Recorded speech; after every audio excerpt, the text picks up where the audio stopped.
stuff for pilots to look at. Part 15, Saturn V rocket.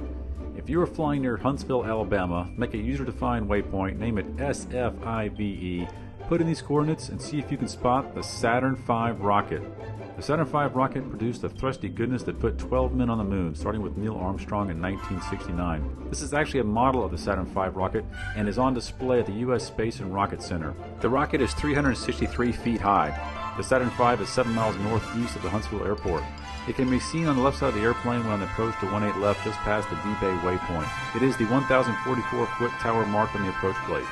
Even if you don't see it, there it is.